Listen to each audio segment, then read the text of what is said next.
നബി സല്ലല്ലാഹു അലൈഹി വസല്ലം പറയുന്നത്, ഇന്നർ റഹ്മത ലാ തുൻസഉ ഇല്ലാ മിൻ ശഖിയ്യിൻ. മഹാഭാഗ്യം കെട്ടവനിൽ നിന്നല്ലാതെ റഹ്മത്ത് എടുത്തു മാറ്റപ്പെടുകയില്ല. കരുണ കാണിക്കുന്ന സ്വഭാവം ഒരാളിൽ ഇല്ലെങ്കിൽ അവൻ മഹാഭാഗ്യം കെട്ടവനാണ്. ഏറ്റവും വലിയ സൗഭാഗ്യവാൻ സൃഷ്ടികളോട് കരുണ കാണിക്കുന്നവനാണ്. നബി സല്ലല്ലാഹു അലൈഹി വസല്ലം പറഞ്ഞു, ഇർഹമു മൻ ഫിൽ അർദ് യർഹമുകും മൻ ഫിസ് സമാ. നിങ്ങൾ ഭൂമിയിലുള്ളവരോട് കരുണ കാണിക്കൂ, എങ്കിൽ ഉപരിലോകത്തുള്ളവൻ നിങ്ങളോട് കരുണ കാണിക്കും.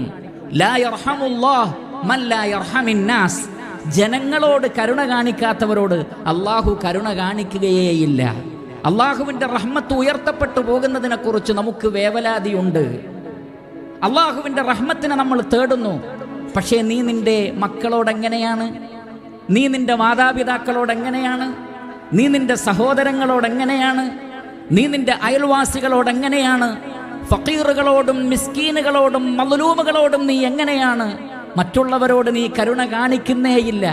നീ അവരെ വഞ്ചിക്കുന്നു, നീ അവരെ ചതിക്കുന്നു, നീ അവരിൽ നിന്ന് കട്ടെടുക്കുന്നു, നീ അവരിൽ നിന്ന് പിടിച്ചെടുക്കുന്നു, നീ അവരോട് എല്ലാ നിലക്കുമുള്ള അനീതികൾ കാണിക്കുന്നു.